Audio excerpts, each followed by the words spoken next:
The road to space isn't paved with technology and rockets alone. It's built on the dreams, risk, and relentless spirit of those who dare look up and say, "We belong there." For over 30 years, the Space Frontier Foundation has been a home for these visionary, radical, action-oriented individuals. Hear their stories, learn how space was shaped, and revel in the revolution of commercial space pioneers. When it comes to the pioneers of commercial space, the first name in many people's minds is this man, Rick Tumlinson. Rick, thanks for taking the time to share some of your stories, some of your personal journey in kind of creating the commercial space world that we enjoy today. Now, anyone that hasn't already met you knows you are not shy. But even those who do know you probably don't know all of the parts of the story and all of your journey. And so that's some of the stuff that I want to extract out of this conversation today. So for those who have heard Rick speak, you've got a presentation that talks about sitting in front of the television and watching humans go to the moon, and how that was essential in kind of your understanding of the world and of the space world. If we take back to little kid Rick, way back in the day, what were some of the things that you remember about your pre-adolescent childhood and about what space meant to you as a kid? Yeah, well, thank you, Sean.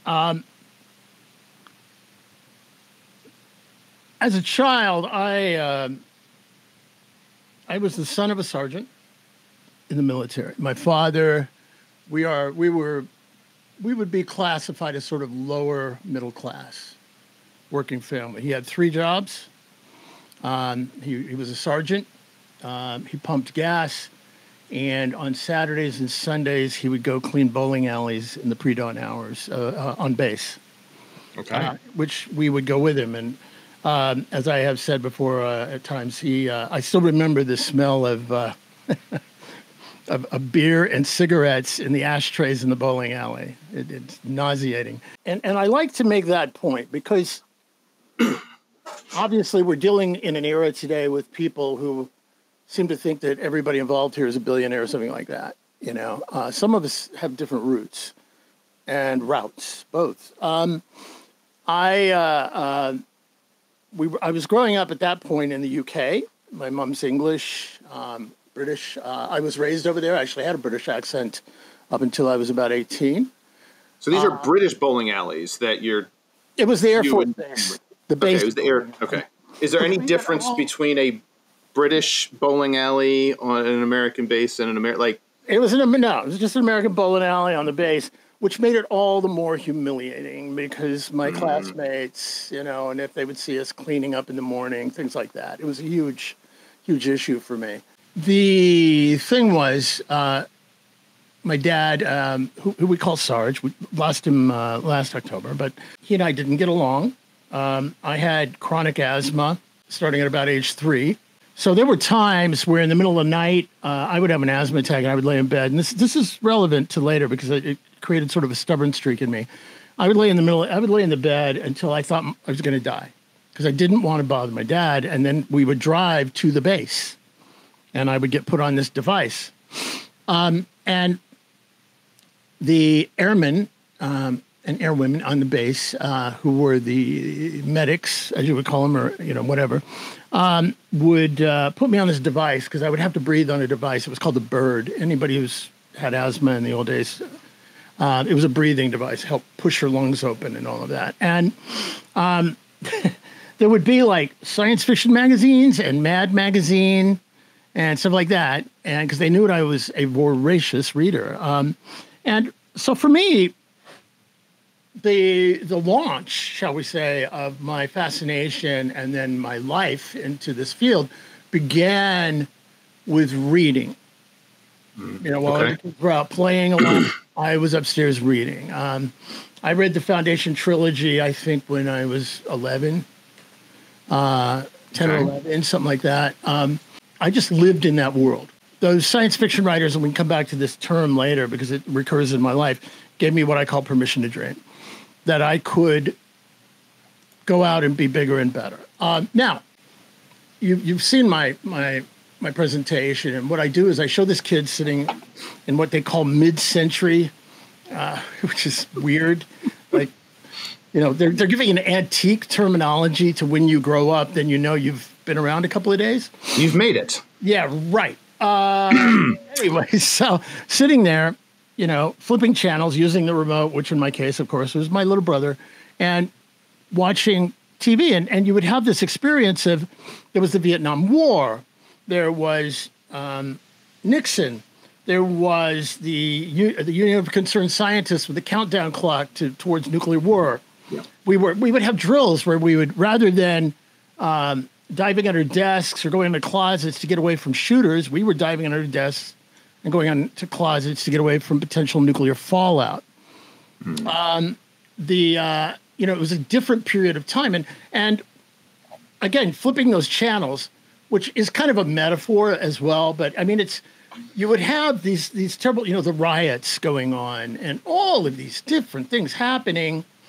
And then there was this thing, and you'd flip and, oh my God, they're going to the moon. You know, and oh my God, you know, Gemini, Mercury, Apollo, you know, and in the middle of it, of course, Star Trek, you know, and you're a kid, you're a little kid, and you're growing up. So by this time, I'm like 12, whatever, 13, 14. And in my mind, those blurred together. Okay. I think in the minds of a lot of kids of that generation, or a certain amount of kids in that generation, the idea was, look, Star Trek is this amazing future, and we're going to the moon, or we're on the moon. Of course. That's the first step that turns into, it's like an inevitability, if you will. Absolutely. Like, this is coming. This is a life worth living into, this future that I can be a part of. And you've got this opposite thing out there, which is the hatred, the nuclear weapons, which, by the way, would be transported by the same rocket technology that's going to carry us into space. Go ahead. You're aware of that now. Did you have an awareness? Yeah, back then. No. No, okay. So a good chunk of understanding all of the work that happened is also understanding the shifts in people's perception of this market, this world, this sphere. So as a kid, you've got these things kind of melded together. Now, you mentioned reading and sci-fi, and as you read the Foundation series, this Gemini program, where I'm trying to just get, like, was there an awareness of space that changed for you as the space activity was going on? There was never an aha moment. Okay. Okay. In a sense, because of the way I pulled into my little bubble, and the issues I had with my father and everything else, I was basically raised by the heroes of science fiction. Okay. I was modeling myself. There are three gods of science fiction: Robert Heinlein, Isaac Asimov, Arthur C. Clarke. I've had the amazing pleasure of meeting them all and being friends with one of them. Hold on. Yes. Were you enemies with the other two? When you say friends with one of them, you mean you reached the friendship level. They're acquaintances with all of them, not that you have ticked them off. Yeah. I got to clarify, because sometimes... we can talk about how I insulted Heinlein at one point, and he chewed me out and knocked me down verbally, and then apologized because he was a class act. But anyway, the point is that these science fiction authors, real quick, and I'll get through this. Isaac Asimov painted society if you read his Robot series, Foundation, it's all about societies and cultures. Yep. Clark paints this mega grand universe, creatures that are capable of building like the obelisk, and it's just mega, right? And Heinlein focused on these amazing can-do characters that could figure out anything, could do anything, and they lived in this universe, right? So the three of them come together and they weave this tapestry of a set of futures that, again, somebody like myself as a kid, I'm like, yeah, I'm going to do that. Then on TV, you've got these right stuff people, these astronauts. So that explains, probably also explains my fetish with Airstream trailers, because, whenever they were flying into space, they'd come out of an Airstream. Yeah. So I have something like that now. But the idea was, for me, amazing that this was a credible future. And as I grew up, I began to, I wanted to do it. I was not one of these kids who said, oh, I'm going to be an astronaut at 7 years old and then built a trajectory to that. Okay. Aside from other issues, I'm on Adderall right now. I have extreme diagnosed ADD. Yeah, yep. Exactly. Yours is working better, dude. But, it's really a matter of my whole life. And there are other things that, go on in my head. And so I've been kind of dealing with that. And what happened with me as I grew up, I'm watching all this happen. I'm very excited by it. But my trajectory of life was not really taking me there. I didn't know how to deal with it. I was in full rebel mode as a kid. I was at war. I started like underground papers in school. I was that kid. I was like, getting suspended, yelling at teachers, that kind of thing. And keep in mind, my schools were quite often on military bases. So right. Military brat. Yeah. Now, the thing that saved my life at the time was Boy Scouts. I was in 5 different troops. I didn't quite make Eagle because of the moving around and then kind of graduating out right at the end. But I was senior patrol leader 2 or 3 times towards the end. That really helped me. And if you have a kid who you want to groom, shall we say, it's a terrible word now, but I think it's a positive word too. Yeah. To go into space, get them into the Scouts, because it does that. Teach anything, you learn so many skills. Yeah. And by the way, all right, so again, I love this because I did not know that piece of your background. Before you skip off of it, so you've got this rebel streak in you, but the Scouts provide, isn't it? Yeah, it's not military, but there is more structure and individual accomplishment in it. Were you say that kind of helped save you. What was it that was in that experience in the scout troop that you weren't getting out of the educational system? Yeah. So I'll speak to the military brats out there who understand this. Your fathers are going out on what's called TDY, tours of duty. Quite often they're gone for a year, 18 months at a time. Yep. So my father was in absentia a lot of the time. So it gave me adult male figures. Right. Girl Scouts would do that, the other side of it. It also gave me an opportunity to sample all these other things that you would never do. And that, again, the merit badges and all that, basically merit badges are try something new and master it. Right. And so you would go through all these different things. That was cool. I should also point out that, again, I was talking about Scouts. These are Scouts on military bases. That means okay. The Scout leader is a soldier. So our Scout trips were slightly different, but it was amazing, and I loved it. Also, adaptability. As an Air Force kid, I think 1 year I went to 4 different schools. 1 year. It wasn't always like that. Was that because the family was moving or because you were getting... No, because you're moving. Okay. I You said you were creating trouble, so. Never got kicked out, sort of. Okay. The thing was, it was just amazing. And again, I lived in the UK, so I was getting this richer background, the heritage of that whole European thing. And we lived at one point we lived in a village called Hemmingford Gray, which was probably 1600 years old, right? And so this sense of history, I love history. I'm a huge history nut.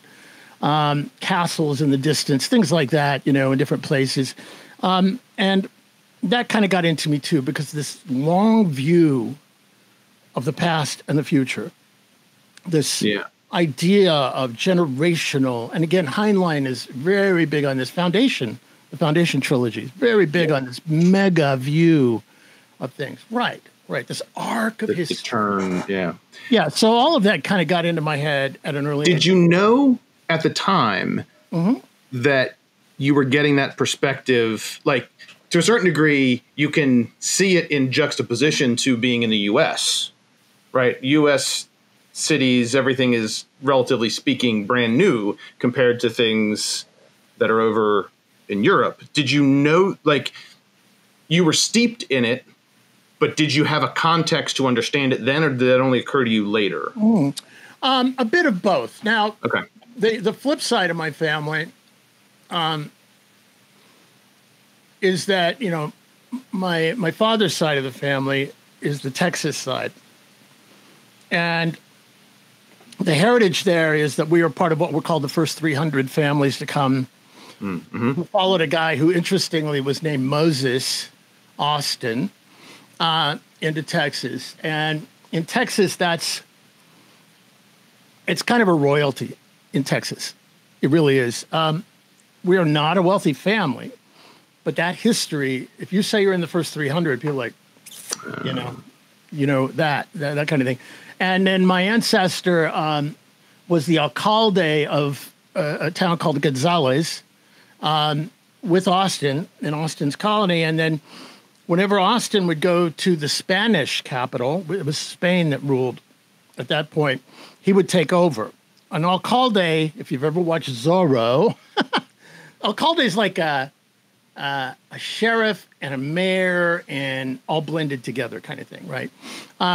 And so what would happen would be, and by the way, when you came here, you had to convert to Catholicism. You had to follow the rules of Spain. Okay. And they spoke Spanish, all of that stuff. And then what happened was they were under attack all the time by groups of deserters, some of the indigenous people who weren't real happy that they were there, of course. So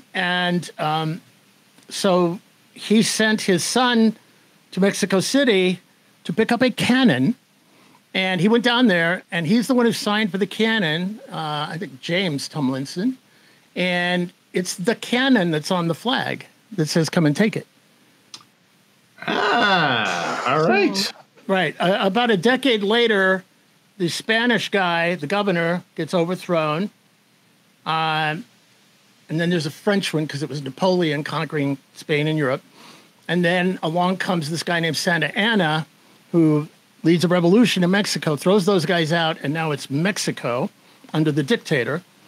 And that's when he comes up, and that same cannon is standing there with this flag that says, "Come and take it."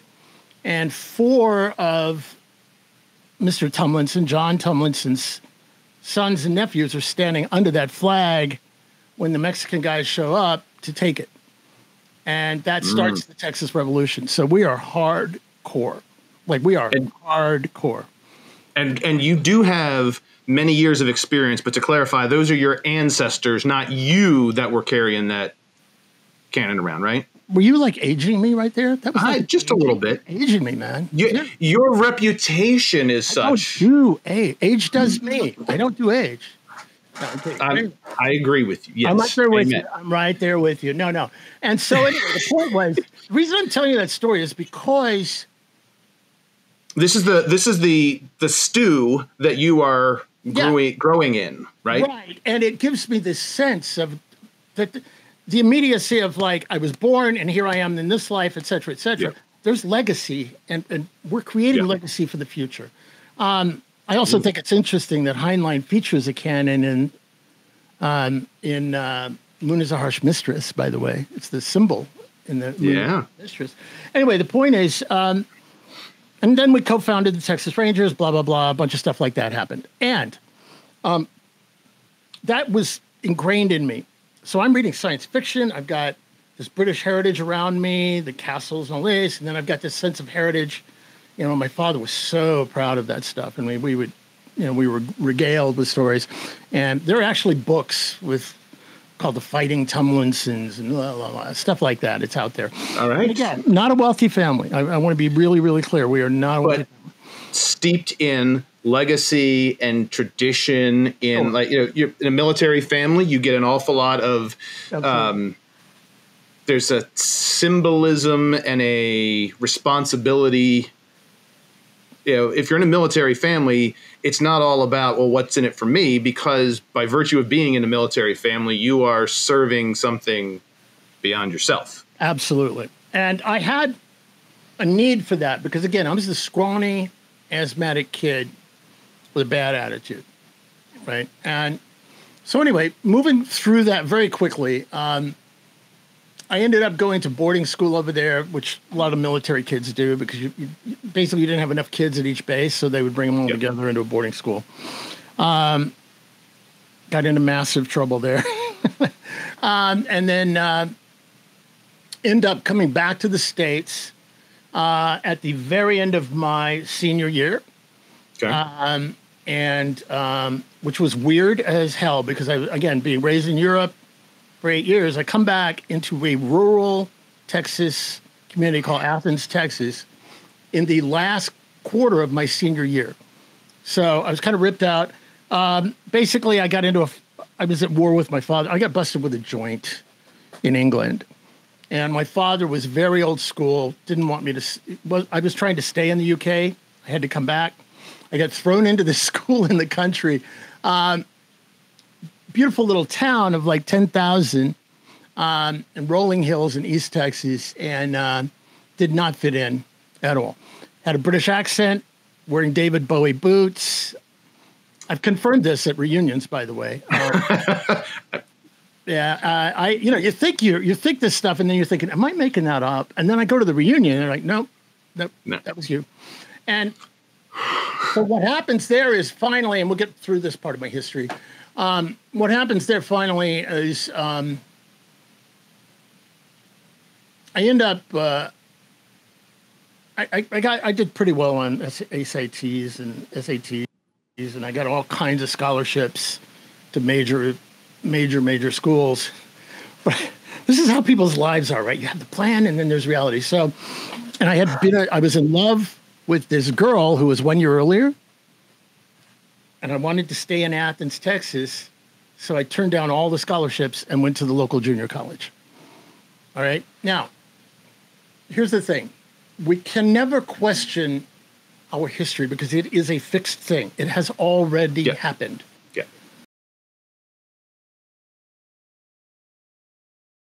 Places an attitude and opinions. It simply is. It already exists. Yes. And given that, would I change it? Maybe. But then that would mean I wouldn't be sitting here talking to Sean Mahoney, right? So who knows, right? I might be like a very, very contented used car dealer somewhere. Would you make that decision today? If you had a whole bunch of scholarship letters, would you stay where you are now, or would you go? Again, it doesn't matter. You can't go back. You can't relive. But it's. And the thing is, the trajectory is the trajectory. Yeah. It's done. It's done. Yeah. The past is but a memory. The future is but a wish, and reality is only now. Yeah. Okay, and that's all we can ever deal with. Took me a long time to realize that stuff, and a couple of good Bruce Lee quotes there, but. You stayed for a woman. I stayed in this school. I ended up at a place called Stephen F. Austin in Nacogdoches, Texas. no-name school.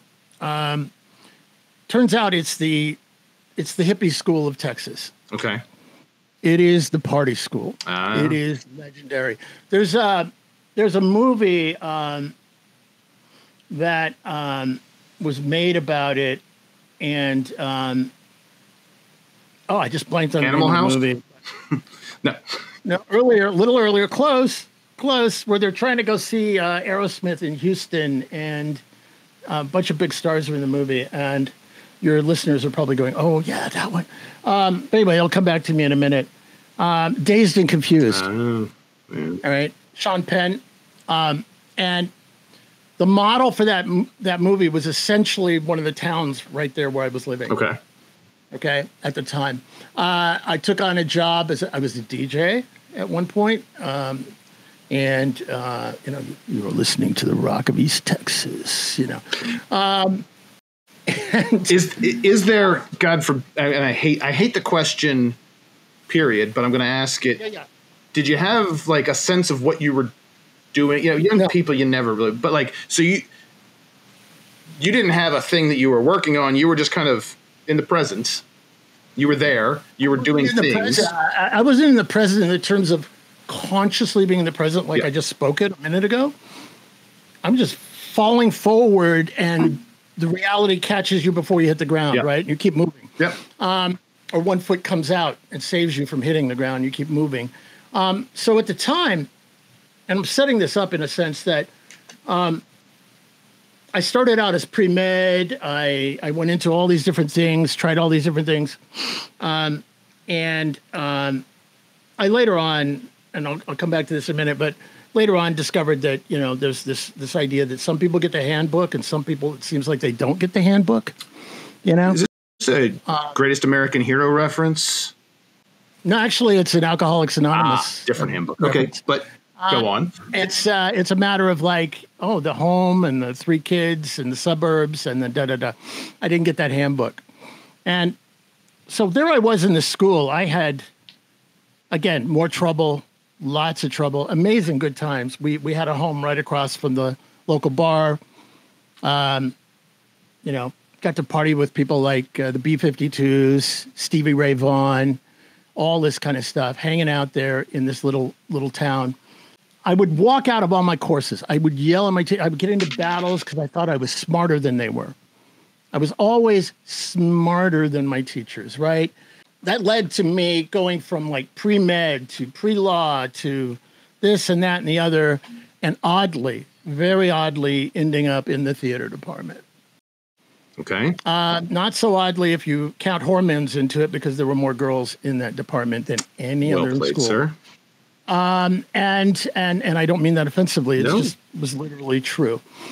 But also, by the way, my first encounter with the gay community and all of that, and just amazing. So now I'm getting to the beginning of the space thing. Yeah, because, by the way, so far, you're not sounding like the resume of someone who has had this phenomenal impact on the direction of humanity. It sounds like space is cool, and you're troubled, and you're. Oh, I was a bad kid. I left out the acid trips. I left out getting run out of that little town of Athens at one point because I published something in the paper attacking one of the college professors. Oh, all right. So you were really smart. Oh, I was brilliant. There's a story there. When I was growing up in the UK, we were in the middle of the Council Flats in a town called Peterborough, which is, Council Flats are like, if you've ever seen the movie The Wall or something, it's just the community of, just these industrial homes. Yeah. And they would put like little clusters of half dozen Americans in the middle, thinking this was a brilliant idea on their part. Of course, then everybody hates you because you got bigger cars. And we didn't have chimneys. We had central heating, and that made us. So I gave these 2 front teeth to what's called a skinhead or a bobber boy. I was in a gang, on and on and on. I mean, seriously. That's the one martial art move in the UK. If the UK did a martial arts movie, it would be like 10 minutes long because they only have one move, and it's the Glasgow Kiss. It's boom, right? So anyway, All right, That's my you're in the theater. bad life leading up to, they're back into Stephen F. Austin. There I am, stoned out of my mind, sitting cross-legged on the floor of the student union. And there's a guy at the front of the room named Timothy Leary. Ah, okay. Give me, what year are we talking? 78. Okay. All right. So 77, right. something like that. So I know Dennis Leary. I don't know Timothy Leary. I mean, I do, but I don't. 78. Who is definitely yeah, because there was this guy. Who was this Here's guy? the thing. Timothy Leary. Timothy Leary is the some of your people are going, oh yeah, especially the acid types and the microdosers. Okay. He's the father of the acid trip as therapy type thing and all of that. Timothy Leary was, the song Timothy Leary's dead. Never mind. So anyway, I'm sitting there on the floor, stoned, watching this guy. He's showing these slides. Slides, by the way, for those of you of a certain generation, are little squares that were film and it would project on a wall. Actual slides. Yeah. Not the thing. Some people would call that a PowerPoint or something like that nowadays. So I'm sitting there watching this, and he's showing the show about this guy who had just published a book about 2 years before named Gerard K. O'Neill. Now we're beginning to get into it. Oh, yeah. Okay. Jerry O'Neill, and it's called The High Frontier. Did you think he was talking about the other kind of high? You know what? That may have been the reason I went to see it. Okay. I knowing myself back then, that might have been the reason, or it might have been the reason I got my roommate to go. Yeah. But anyway, hey, dude, it's all about the high frontier, bro. But anyway, so I'm sitting there watching the show, and it's about these. I'm gonna use the word colonies. We don't call them that anymore. I call them human communities, but they were called colonies, space colonies, and I'm watching this and like, it starts to come together in my mind. Everything I'd ever read, everything, all this historical understanding, all this stuff. Because again, during this whole period of being a bad kid or whatever, I am voraciously reading everything I can read in science and science fiction and self-educating and things like that. And so we're sitting there watching this, and this click starts to go off like, I want to make that happen. I want to make that happen. But I didn't know how. I didn't know what to do about it. I had basically blown the trajectory. You know, other people are like summa cum sigma, bloudy, whatever. I'm like, hand me the bong. You know, I'm like, let's tap that keg. I mean, I was having a good time, and it starts to come together for me, and I wanted to make it happen. So about 4 months later, being in the theater department, I was a techie because I had sort of an engineering leaning, and I was getting a degree in directing and theater and directing, film tech. And in theater, the techie is, what is the techie in theater? AV, sound, light. Right. It's not stage design. It's not building. necessarily coding. It's not computer tech, and it's not Star Trek. It's but it's running all of the stuff around the stage that creates. Yeah. Okay. Sorry, just making sure. So there I am backstage a few months later, and there's a speaker named Gene Roddenberry, who had a show called Star Trek, and he's the evening speaker. So I end up, I'm pumped up now about this high frontier thing. I've gotten the book by this time, you know, around the same time that a guy a little younger than me, a couple of years younger, named Jeff Bezos, is picking up that book too, around that same time. And I'm reading this book, and I'm standing there with Roddenberry, and I had a few minutes backstage, and I've had this conversation with his son, Rod, by the way, who's become a friend. And I was like, Mr. Roddenberry, I want to make Star Trek happen. And I've just read this book, The High Frontier, and I really want to make this happen, but I'm a terrible student and I don't know what to do. And he's like, you know, you just stick to your course, stick to your dream. Don't let anybody tell you that you can't do something. I was like, yeah, but I've walked out on courses. I don't have an engineering degree. I'm on the wrong trajectory completely. I don't know what to do. I wouldn't use the word trajectory back then, but I mean, I'm going in the wrong direction. I don't know what to do about it. I don't have a skill set, and I'm doing all these disclaimers. And he's like, whoa. Do you know what I used to do before Star Trek? I was like, no. He said, I was an LAPD officer. What? He said, yeah, I used to drive around in my black and white with my scripts laying on the seat next to me, waiting for a break. And it took a long, long time. And eventually I got a break. And I was able to sell the show. And off we went. And that's the birth of Star Trek. He said, if I can do that, you can do it too. Go with it. Just go. You'll find a way. That changed my life. It wasn't like, bing, the next day I walked out like I had some great religious conversion. But it sank in. And gradually then, what happened was my life started slowly moving in that way, right? So then the next phase, getting close, now we're moving towards Space Frontier. I fell in love with a beautiful young lady there, and we had a pact with each other that whoever got a job first, the other would go there. Okay. So she left school before me, and she was the epitome of a good student and blah, blah, blah, all that stuff. All the Latin. And she goes to New York City. Okay. And so I'm trying to decide, well, should I do this or not? I go to Dallas. I start working at a cosmetics company shooting video productions. And using your theater tech skills? Yeah, and film and cinema. Okay. So what happened was I'm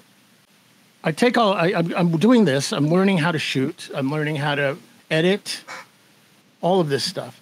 And it was this cosmetics company was they were basically a pyramid scheme using motivational speakers. People who are famous in the motivational world, like this guy named Zig Ziglar and all these guys. Just figured out another piece of the Rick. All right, go on, please. Good. This is turning into a therapy session. I know. So anyway, I'm learning all this editing and graphics and stuff like that a little bit. Then this lady who I was a friend with sent me this thing and said, I've just taken this amazing course that changed my life. And I said, well, what was that? And she said, it's called EST. E-S-T. And I said, well, sounds great. And she said, well, look, I believe in it so much. If you go and you don't like it, I'll pay you for it. Like, really? And she's like, yeah, it's one weekend in Dallas. And so I went to Dallas. I was in Dallas, I'm sorry. I took the course. I came out of it. I'm like, whatever. Now, that course, by the way, is called Landmark now. And a lot of people have already taken it. But I took the course. I'm like, that was cool. Kind of fun, Any course where they're telling you how to be a better human, that's great. And the funny thing is, 6 months later, I had married my wife, moved to New York City, and dedicated my life to space. And literally sat on one of the docks in New York City on the Hudson River one night and had a conversation with myself. It's like, what am I doing? What can I do? Now, my brilliant idea, and I've had several brilliant ideas that didn't turn out to be like the right way, and we'll come back to one or two later. My brilliant idea at the time was that I was going to either start a theater or shoot films about space, right? I was going to do something, applying the skill set that I had right then about space. No idea how I was going to deal with that. But what I found out was that New York City had no space organization functioning. They had one, kind of fell apart, but there was nothing happening right then. I was like, oh, we got a problem here in River City. We need a space organization. So there were a couple of people working with me, and we went to find a place to have meetings. And we went to the planetarium. They were like, you guys aren't cool enough for us. But there was this new ship called the Intrepid, an aircraft carrier that they had docked at the end of 42nd Street. And they were looking for legitimacy. These were a bunch of old gray metal Navy guys. And they were trying to like connect with the community. Okay. The ship wasn't finished. Like it was like they only had a few areas of it that had been restored. Ah, okay. They welcomed us. They said, come on in. Come on in. So we started throwing meetings, and we declared ourselves to be the L5 of New York City. Okay. Aha. And right. So L5, and it's been mentioned a few times throughout this series, L5 named after the Lagrange point. Lagrange point number 5, yes. And when you started this up, how would you describe what L5 was to you as you were pulling this together? What was L5? Okay, so I'll take a little branch for just a moment and bring it back. The L5 Society was sort of the activist spin-off of Dr. O'Neill's book, The High Frontier. Okay. Which you can see 2 or 3 versions of behind me, one of which I helped get published when I worked on, spoiler, I went to work for Jerry O'Neill. But anyway, the L5 Society were the activist group that came out of that. Dr. O'Neill started a group called the Space Studies Institute. Yep. He did a brilliant thing for somebody that wants to create cultural change. He wrote a book. Then he founded an organization. Basically, the book made it rain people and money. Then he created an organization to be the bucket called the Space Studies Institute that would catch these excited people and that money. And then he would hold an event in Princeton called the Space Manufacturing Conference, which had a very heavy name. Space Manufacturing Conference in 80? Like, what time frame are we in? Are we in? Oh, we started in the 70s. Remember, I came in, they were already rolling. Okay. I came in a little late. I wasn't one of the first gens. I wasn't absolutely right at the beginning. Okay. Remember, I was still partying. At some point. I was like having a good time. Okay. I came in. This would have been 85. Okay. All right. So we moved up a few years. I'm in New York City.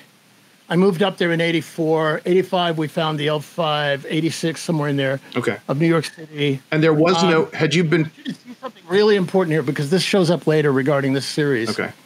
Look at the subtext at the bottom. Oh. Pioneering the space frontier. Okay. Who put that? Right. Are those your words? Or okay.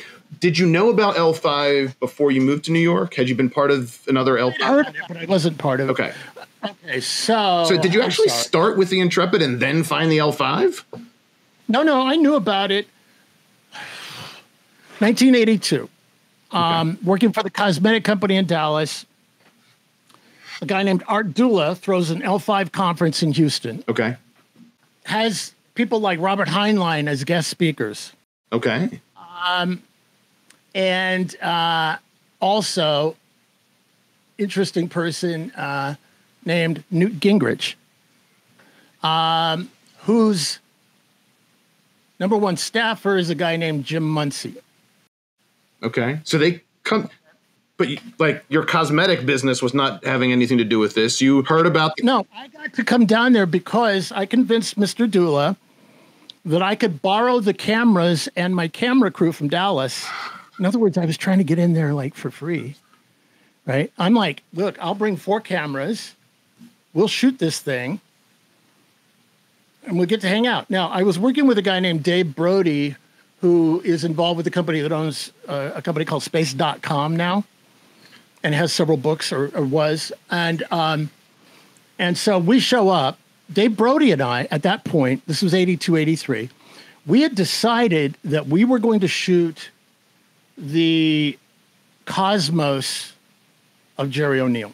Okay. In other words, we were going to do a documentary series about the high frontier. So we show up. We got these 4 cameras. My camera crew, they didn't care about none of this. They just heard there were going to be good parties and they could meet some astronauts. right? So they show up. And so we're sitting there, and we're thinking, you know what? Robert Heinlein's going to be there, man. You know, we're going to meet him. It's going to be great. We're going to pull him aside. Because we'd been trying to nail him for an interview for several months, along with several other people. Okay. And so, so what happens is we're trying to get Heinlein, and can't hook him up, can't run into him. And then finally, we realize that there's this guy, Muncie. I didn't know who he was. He was speaking for lunch the night before Gingrich speaks. Gingrich holds up little jars like the one you just shook, exactly like that, with bits of corn in it, and he hands them to everybody in the audience. Space is the seed corn of humanity. And gives it to everybody. He gives this whole speech about the seed corn of humanity. And so everybody gets this little jar of a few grains of corn. Brody and I wrangle our way in to sit at the table with Robert Heinlein at lunch the next day while this guy Muncie is giving this speech. We're sitting there, small talk, listen to this guy Muncie. This guy's pretty good. And then at the end of the talk, I lean over, I kind of edge over to Mr. Heinlein, and this is, of course, as the autograph seekers are heading towards the table. Yep. Right?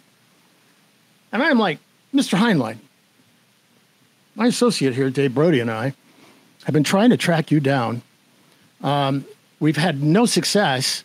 We would very much like to do an interview with you. And he stands up very tall and firm, and he says, young man, one of the benefits of being a man of my age and stature is that I can tell a young Turk like you to go to hell. I just like, oh my God. And my heart was like, oh. I was like, well, thank you, sir. And then, boom, autographers. I turn around. My buddy Brody is like, oh, man. Oh, he just took you out. You know? And I'm sitting there talking to Brody like, you know, I'm almost in tears inside, right? Because this is my hero I've been reading since like I was 10. And then at that moment, I get a tap on my shoulder. Or a few minutes later, a few minutes pass, tap on my shoulder. My friend Brody is like, what the? I turn, and it was Mr. Heinlein. He said, son, I'm sorry. I didn't mean to be rude to you like that. Look at me. He said, I've just turned down interviews with the BBC. He names off a couple others. I don't look like a man who wrote those books should look. And I apologize. And I was like, wow, this guy is cool, right? So that night, we show up at the party, and where we're trying to get to the party, they tell us that there's a big party upstairs. Now, there was a science fiction writer, big science fiction writer. He wrote The Mote in God's Eye, wrote some other stuff with a guy named Niven. His name was Jerry Purnell. Rich Purnell is a later player in the Foundation and an amazing friend and a great friend. And they tell us this party is upstairs. We go upstairs.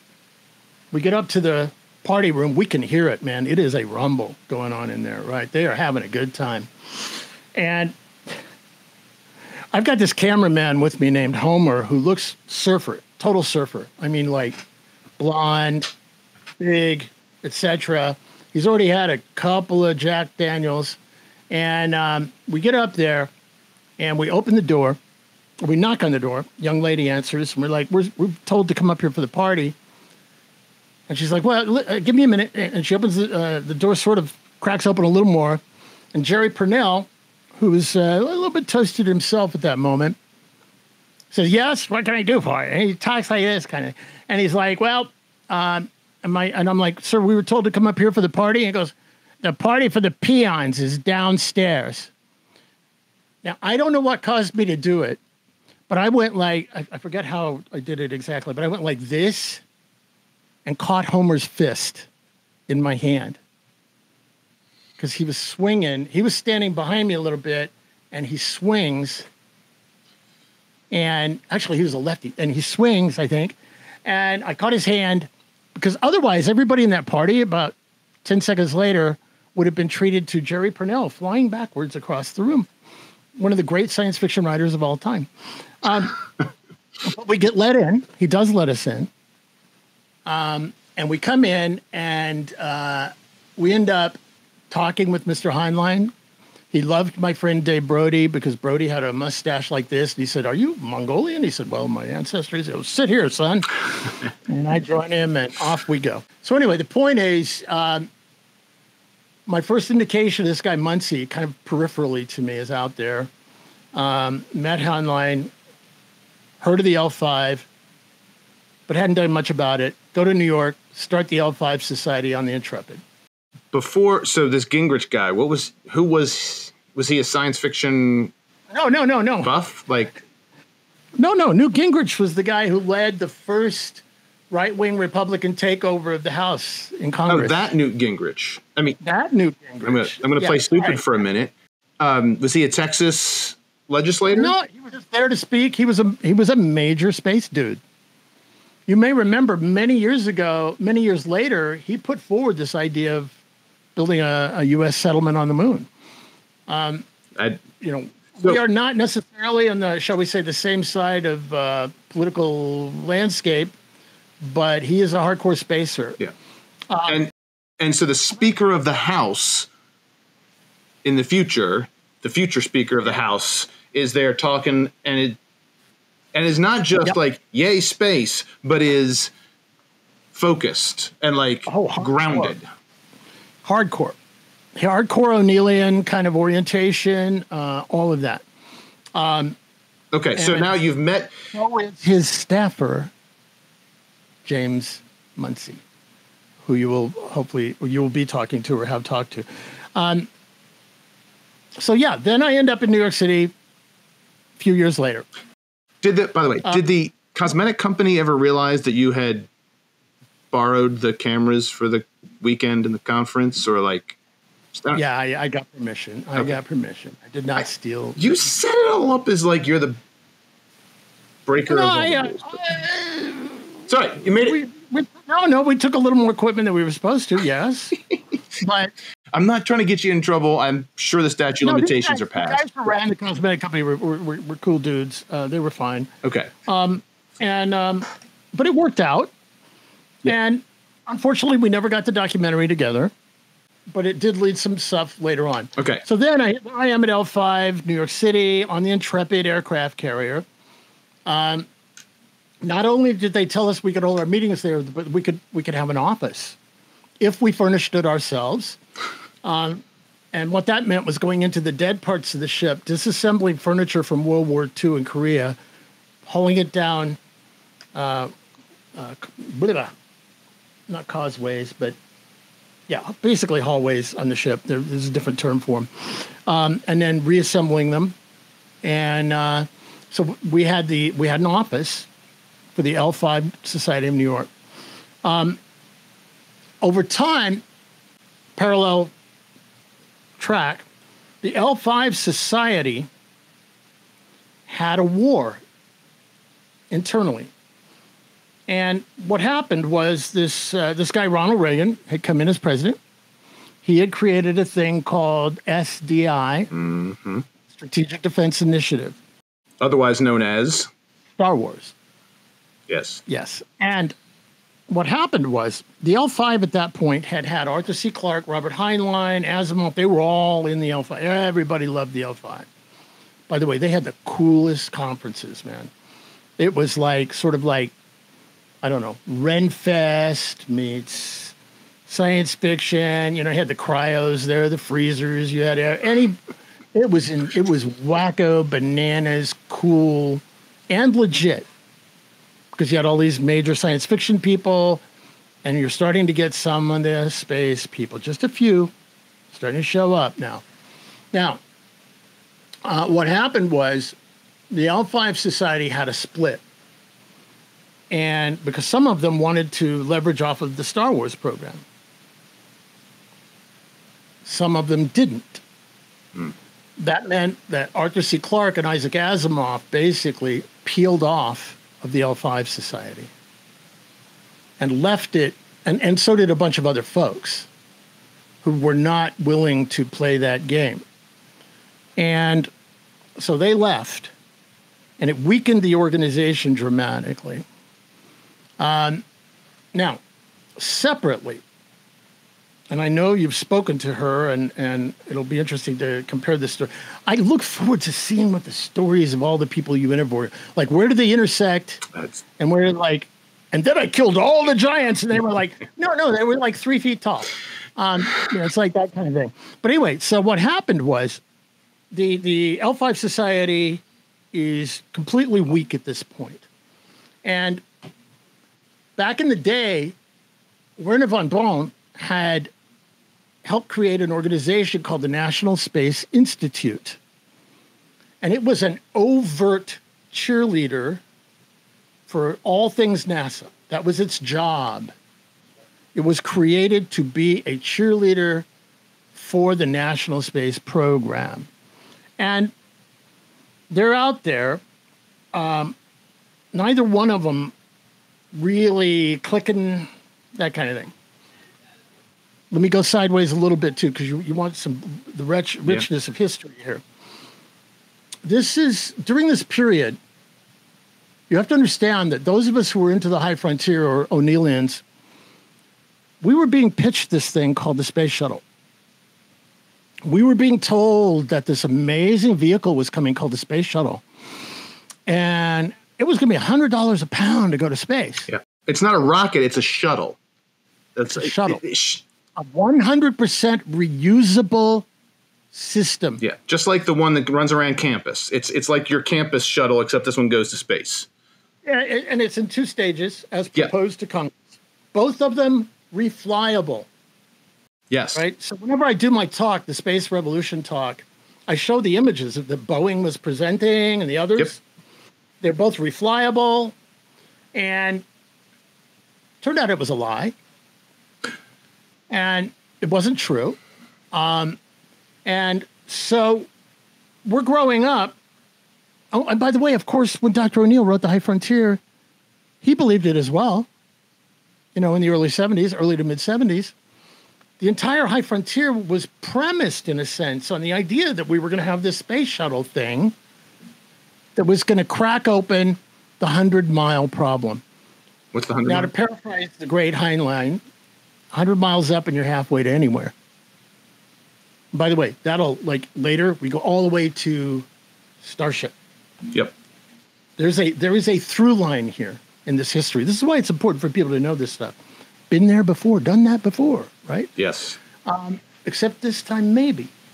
Now, what happened, though, is when the shuttle didn't deliver.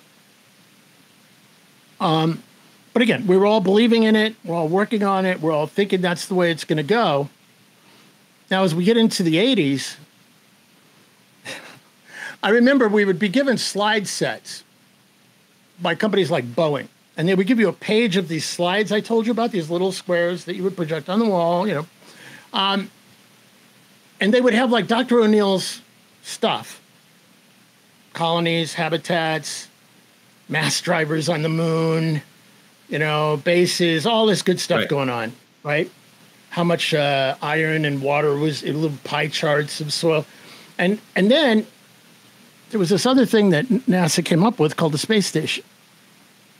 And Reagan proposed this one. And he basically said the space station was going to be built, be done early 90s, cost around $8 billion.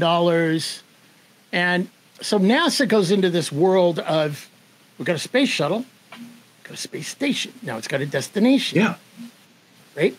And this gets into one of the greats of our field, who, by the way, is a parallel hero named Pete Worden. He coined the term self-licking ice cream cone. Right? Shuttle justifies station. Station justifies shuttle. Boom, ba-doom, ba-doom, ba-doom, right? So, that's all there. And by the way, pork is going out the door. Your tax dollars are going out. And because, see, Eisenhower warned us after during the Cold War of a thing called the Aerospace Industrial Complex. Yep. Now, because President Johnson, following up with Kennedy, had laid out this plan of spreading out all of the different manufacturing and space centers so that there would be political support for Apollo, which meant you couldn't kill it, also meant that you couldn't kill it.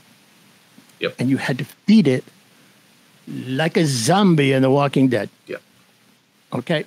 It has to eat. It has to keep eating. And it was successful in its primary mission of making sure Apollo didn't get canceled. There just wasn't a next step necessarily. It followed. And there's a whole different history. We can go back and talk about Skylab and all of that stuff. I'm gonna peel back a layer or two. That's fine. Von Braun, and again, just in case folks don't know, the father of rocketry. Yes. Well, one of the two, Goddard and von Braun, but yeah. He has a group that is supporter of the national space, advancing national space priorities and program called the National Space Institute. Yes, NSI. You've got Space Studies Institute, SSI. You've got L5. Right. And also, That's pretty well. Say again? Go ahead. Are there other? I was going to say pretty well it right then. Okay. There's a bunch of these different organizations. I was asking about Cosmos and Sagan.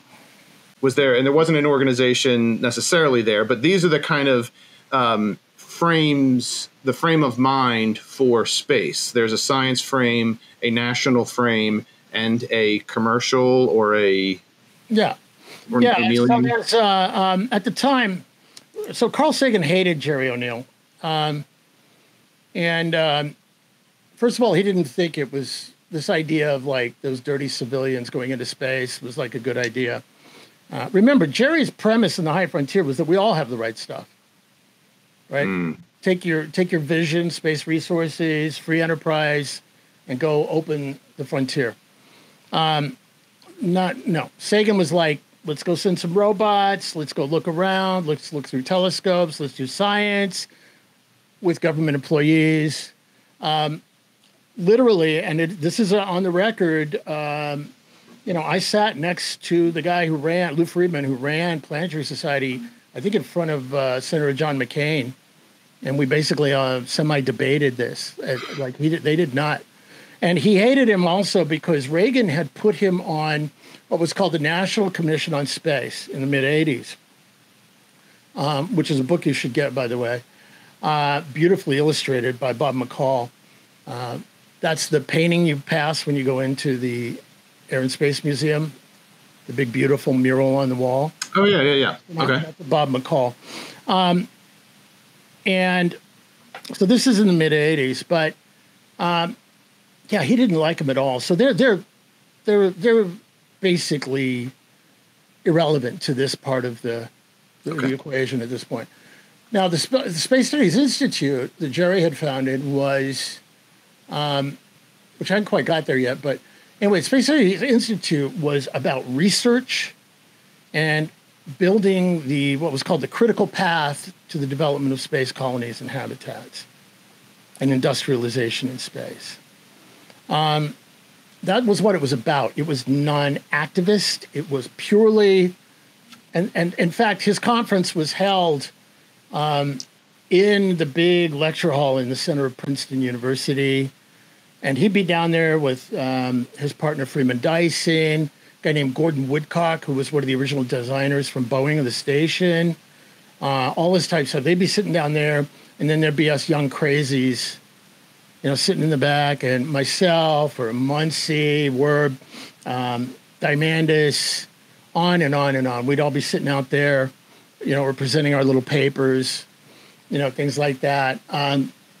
But it was very academic, and if you can get your hands on the proceedings, they're hardbound proceedings. Wow. Amazing stuff in there. And they probably sell for like $150, on Amazon. Space Manufacturing Conference. Anyway, the point is, I got ahead of myself there. So we're on the Intrepid, and we start holding these meetings. great speakers. Like one of my first was a guy named James Hansen, worked for NASA. They had a little Goddard lab it was called Goddard, not to be confused with the Goddard in Maryland. And he comes to my meeting in, I'm going to say 87, and says, we got to stop putting so much carbon and methane in the atmosphere, or we're going to have a real climate problem in a few years. 1987, right? Seriously. At that point, by the way, Jerry O'Neill has written an article in the New York Times saying climate change is going to be a big deal. We need to develop space solar power using off-world resources. In the New York Times, how did that go over? An article. Pardon? How did that go over? How was that? It was pretty well received. Again, people, they were like, "Oh, that's interesting. Oh, that's interesting." Yeah. The big carbon had not organized against it yet, anything like that. We were not in the ridiculously. Somehow, climate has become a political issue. It's insane. It's not. Breathing air is not political, just not. But it's being grabbed and it's been utilized, and there's a whole conversation to be had about how big carbon has grabbed that argument and is using it. But the concept of that happening was all coming out right then. So anyway, one of my speakers, this guy I'd heard of and actually had met with him a couple of times as I was starting to volunteer a little bit for the Space Studies Institute, Jim Muncie, comes. The same guy from that conference before? Same guy. He gives his barn burner speech. I've got a picture of him standing in front of the model of the Apollo, the LEM, lunar lander, on the deck of the thing, and he's like, let's go. And I'm like, oh, I like this, And so there's this idea of so I was telling you about all these pictures and these little slideshows. The aerospace companies were providing these to people that were into this field, but they always ended up with a picture of the space shuttle and the space station that they wanted to build, which at first was called Freedom, by the way. That's a useful name because we're going to use it later. And so it was funny, like they were setting up this idea that somehow if you supported the station and the shuttle, this would lead to O'Neill colonies in space and the high. Okay. This is important to understand because at this point now you've got a weakened L5 society. Major science fiction writers have all left, right? And you've got this National Space Institute, which is kind of they're doing their thing. They're going out and doing positive stuff every time this new space shuttle thing flies, And it turns out, by the way, space shuttle is supposed to be $100 a pound, basically $10,000 plus. It was also supposed to fly 50 times a year. It basically maxed out at 5. So it was not the grand staircase to the frontier that we had all been expecting. And so this organization's weak. This one's like, big aerospace rolls in. Says, guys, if the L5 Society, the National Space Institute, you guys were to merge, we'll give you $100,000. Now, that was big money at that point, right? And so what happened was the L5 Society and the National Space Institute merge. Now, I'm running the L5 Society of New York City. For 30 seconds, we were the biggest chapter in the United States. And we had an aircraft carrier. But as you saw, we were already using the word space frontier. And so this merger is coming together. And at the same time, this guy Muncie and I, we're in the mid-'80s now, we're going to one of the hearings of Reagan's National Commission on Space, the one that Sagan had been left out of and O'Neill was a part of. I got invited to testify. There was a guy working with them, a guy named Frank White, later wrote a book called The Overview Effect. And it was really funny because my friend Brody and I had told you we were going to shoot this documentary, right? And so we went to interview some of the commissioners, some amazing people. And I kept interrupting them. I don't know why. And I kept debating with them. And finally, one of the commissioners who we're interviewing says, you know, I got something to say. Why don't you come down to D.C. and testify? Now, remember I told you about the idea of brilliant ideas. So I go to testify. This is, I think, 86. I got down there to 87, maybe it was. I got down to testify. My brilliant idea as to how to open the frontier. I mean, I would love to claim that I was born fully formed as some sort of genius that had all the answers. I was half-formed and half-assed and had half-assed answers. I go down there and I testify and I say, you know what we need? Now, there used to be late-night talk shows that would happen on the 3 networks. And there was a guy named Johnny Carson who was Jay Leno's, you know, and then what's his name, who's in charge now and runs the show, right? And I said, what we need is more astronauts on late-night TV to explain how cool space is. That was my grand solution. I thought that was it in 1986. I think, you know what? Now, the reason I'm saying that, and this is important, people come into the field as newbies and novices. They don't know their way around. They don't understand the core philosophies. They just think space is awesome and we should be just totally partying and celebrating and let's all go have a big dance party and celebrate space and la, la, la, la, la. And that'll make it all good. That's where I was. We just need more astronauts and everybody's going to understand because it's so cool and astronauts are cool. And everybody loves astronauts, right? Yeah, so we love everybody and da-da-da-da. Right stuff, real life hero, yeah. And then I was getting disillusioned, realizing the big political games that were going on. And about that time, this merger starts to happen. And we can pick up on that next. Well, if you can't tell, Rick Tumlinson has not only lived through it, but made it happen. So that first section is just going to be a warm up. We're going to pick up this story here in the second half.